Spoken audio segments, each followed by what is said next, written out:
minute. By the minute? Yeah, okay, I'll do that. Or part thereof.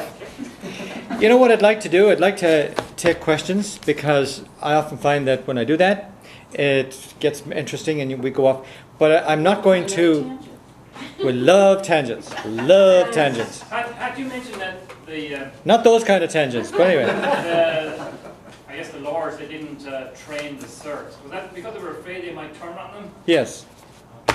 Next question. Quick questions. Yeah, quick questions. Okay, any other questions? You got to have some questions. No. Yeah? Frank. Let's get a question. Said he trained the army in Ulster. He did.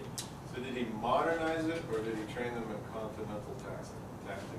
See, I love this, because now this gives me little openings to go in. He did. He used an illegitimate son of Henry VIII, who had become a privateer. As you know, that was the age of the privateers. For gun running. He actually had a guy who was absolutely the illegitimate son of Henry VIII, worked for Elizabeth, bringing in guns into Carrickfergus and coming down and getting drunk and getting paid in Dungannon, or at Benburb, where he had his home. And he had this, I've forgotten his name, but he was one of the great colourful characters at a time when it was full of colourful characters. These were the times of Raleigh and all of the great privateers. And he had got into trouble with the court of Elizabeth, his half-sister. And he was kind of running with the Spanish. You know, he was not exactly an outlaw, but pretty close. And by the way, he was one of the first guys to bring cargo to Florida, this particular character. And he was really he was like one of the Pirates of the Caribbean type of characters. But he asked for Shane to give him some kind of an Irish title that he could then masquerade under in Spain. And Shane said, "No problem, you're the Duke of Ireland." And he made the Duke of Ireland. And the first title, I mean, it's just so hilarious, you know what I mean? So that the actual son of Henry VIII was helping Shane O'Neill to gun run into, you know. So thank you for the question. Those are the kind of questions I love. So yes, they brought in blunderbusses. But he didn't change the Irish style of fighting, guerrilla tactics, for Never. continental traditional European tactics. No, but he did fight one set-piece battle in over near Lifford, because they moved against him in a very concerted way. And as he put it, Lifford was to be the centre of the pincers, and they were going to succor him in there. Well, anyway, this was Sidney, Hugh Sidney. Most extraordinary character, Shane was. He used to go across to, I guess, the Boyne, and he would meet with Sidney one-on-one in the moonlight.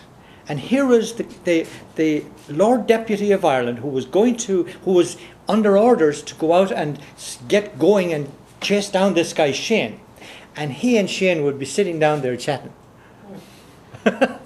And Shane, the story goes that Sidney was asking Shane his advice. What am I going to do with this idiot queen? And he said, "They won't pay me." And you know, so they were talking man to man. And Shane would laugh at him and he would give him his advice. "Well, I'd do this and I'd do that." But what Shane wanted to know is, he wanted to know about farming. And he wanted to know about sugar beet, of all things. So how do you rotate these crops and so on? So they were kind of getting information back and forwards from each other. Most extraordinary things. And those are the bits of history that I just love. So he did train. The answer to your question is, he trained them his own way. He gave them He trained them in modern weapons, particularly with guns. He made gunpowder.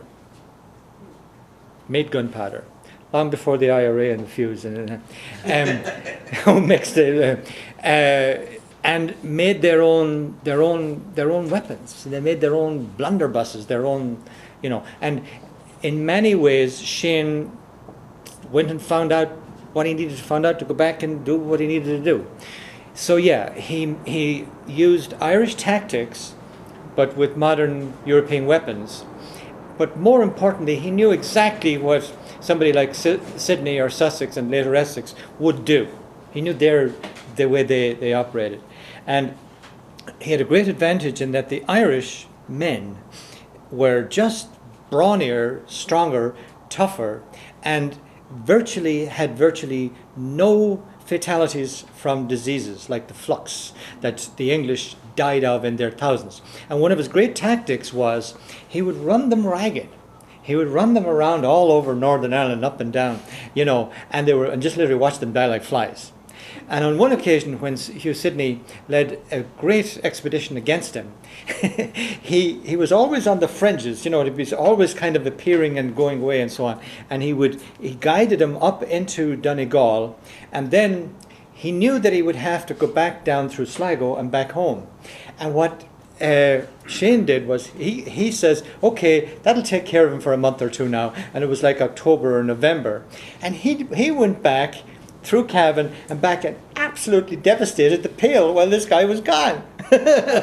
While Sidney was out chasing him all over South Donegal and down into the O'Connors and the McDermotts, where I come from, down in that area, and had to come back through Longford and back to Dublin. By the time he came back to Dublin, Shane and his men were back drinking and carousing and having a good old time back in Dungannon and Benburb. He was an extraordinarily able man, and men loved him. They didn't use stirrups. Yes, they would have used stirrups. Stirrups. I keep reading that they fought without the stirrups, and they didn't carry the javelin underhand. They held it up like this. They did, but as far as I know, they used stirrups. Certainly, the officers would. Maybe the Kern. Yeah. Because the stirrups came in, as you know, at the Battle of Hastings in 1066. That's really what actually made the difference for William the Conqueror. Yes, it was the actual charge down the hill that normally they wouldn't have done that.